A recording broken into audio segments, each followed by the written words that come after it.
Alrighty, welcome to the video. This is a hate speech about how much I dislike Tulum. No, but seriously, these are these are really key objectives that you need to understand before you ever consider seriously moving to Tulum. Coming to visit is one thing. Even if you come to visit, you need to take deep consideration of these things. I lived in Tulum for a year. We're actually going to jump right into that. Why you're going to listen to me. Like, who the heck am I? I'm Tristan Social, or Tristan Yoder, whatever you want to call me. I lived in Tulum for about a year. I lived in Aldea Zama, and I, had a motorcycle and went all over. I wasn't just one of those Aldea Zama kids. No, I was not Tuluminati. I was a Tulum-mate. I got a lot of clothes from Superaki and Chedraui, and lived a more normal, quote-unquote, Tulum life with more of a local experience, playing soccer at the local park and going to the skate park over there and seeing, also Hotel Zone and all of the different things that Tulum has to offer as a city in general. So this is going to be me focusing on the negative aspects of Tulum that you need to be aware of if you ever plan on coming down here to move here. And this is, we're going to just focus on these because there are a lot of great benefits to living in Tulum, coming to Tulum, visiting to Tulum. But you clicked on the video for a negative reason, so I'm going to give you a negative answer. Welcome to the video. Subscribe if you haven't already. So, like I said, I came here first when I was a kid, maybe like 2015, 2014, no, even earlier. But anyways, right at the graduation of high school, I came and I saw Tulum. It was like a podunk village. And I don't mean podunk in a bad way. It was just podunk. It was just like, there's nothing here, which was amazing. It had like a certain aura and type of pristine to it. And then I came back in May of 2020, give or take, and saw it when it was complete bare bones, shut down. You got a $3,000 villa for $800. It was like Bali prices. It was ridiculous. That's when nobody was here. And then I came back November of 2020 and then decided to start living there. And that's when Tulum was crack-a-lack-a-dack-a-dack. And this is when we were having the spreader parties and everybody was oots, oots. And that's what I consider like the heyday of Tulum. Right now, almost 3 years later in 2023, it is kind of like a ghost town in a couple of ways. You don't have the same influx of people coming in. You don't have the same influx of all these people that were looking for an escape from COVID because now Thailand is open and all these other places are open and COVID is not really a thing anymore. So, with that being said, why should you avoid coming to Tulum? First and foremost, I'm a big infrastructure guy. I love good roads. I love ease of accessibility. This is one of the reasons I don't really care for Bali too much, is because it takes 25 minutes to go 2 miles on a moped on pencil-thin streets. Tulum is a little bit different. The infrastructure is just not there. For the amount of money that I've spent in Hotel Zone, you would think that they would get their stuff together when it comes to maintaining roads. Like, my goodness, man, the potholes are ridiculous. The beach road to get to the beach is ridiculous. It's just not there for something that you want as infrastructure. And if this was just a regular town in Mexico, I would give Tulum the highest praises. But it's like, I think, the second most expensive city in Mexico, so I gotta rip it to shreds for what it's worth. You gotta make sure that you're getting your money's worth when you're coming here, and you have to be cognizant of these things, ladies and gentlemen. You have to be cognizant of these things. So the infrastructure is just not there, and it's just annoying. I went there yesterday, and this is a part of the reason why I'm making the video. We went to 3 different locations for ATMs. None of the ATMs worked. None of them. And this is the second time that's happened where I went to 3 different ATMs and none of them worked. Second most expensive city in Mexico, and a lot of the places are cash only. So you're trying to go experience the place, trying to have fun with the place and do the thing with the place, and enjoy Tulum for what it's worth, and all of them cash only, and the ATMs don't work. So it's like, dude, what do you even Tulum knows how to press my buttons, to the point where I made this video expressing that if you come to Tulum, you have to be aware of the infrastructure. You have to be aware of, there's a lot of it's going to be super expensive, cash only. The roads are going to be bad. There's not a real hospital out there. Like, the Wi-Fi and the cell phone services are garbanzo beans in a lot of different places. Like, even in Aldea Zama, the richest neighborhood in Tulum, it's like 3G, and you're trying to get connected to, call your bank on why the Wi-Fi is, or why the ATM is not working, and it's just time after time and time after again, and it gets so annoying. So the next piece, after infrastructure, the cost, the biggest thing about Tulum that makes me just livid, man, is how much they charge for individual items and simple things inside of Tulum. It's like Vegas prices.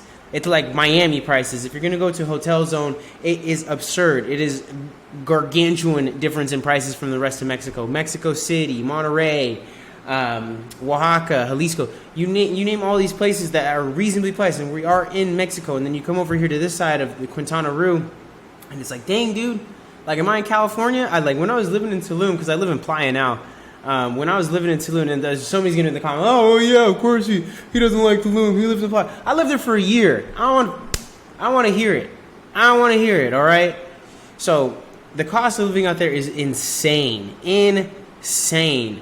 Don't expect any breaks on prices coming from the United States. Don't expect any breaks on prices coming from the UK unless like you're proper London. Like, this is on par. Inflation for inflation, dollar for dollar, party for party, bottle for bottle, drink for drink of a very poppin' place in the United States or somewhere of similar stature in the world. So don't, like, the cost of living, like, I find it so, like, disheartening to look around and be like, dude, this place is gorgeous, but what am I paying for?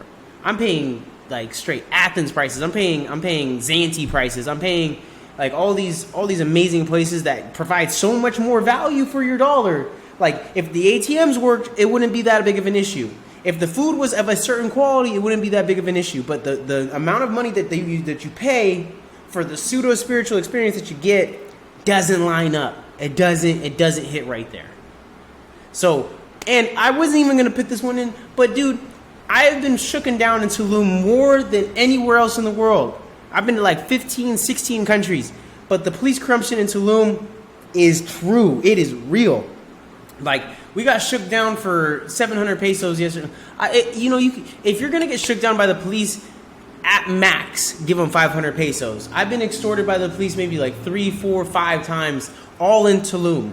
All in Tulum. Outside this one time in Playa, I peed on a wall, but that's my own fault.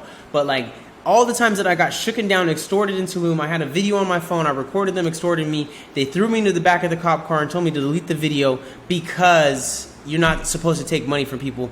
Like, the police are not supposed to take money. So if you do end up getting shooken down, don't give them any more than 500 pesos. Don't give them any more than 500 pesos. They're going to try and give you all the runaround in the world. Just give them 500 pesos and keep it pushing. All right, just give them 500 pesos and keep it pushing. They're going to try and tell you that you were driving on the wrong side of the street. They're going to try and tell you that you didn't turn your blinker on. They're going to try and tell you that your lights weren't on. They're going to find any reason to pull you over and then go ahead and shake you down. Just shimmy on down. So, yeah, make sure it's only 500 pesos. Police corruption is a big reason why you shouldn't come to Tulum. The nature is tainted. So what I mean by this is there's a lot of pseudo-spiritualism.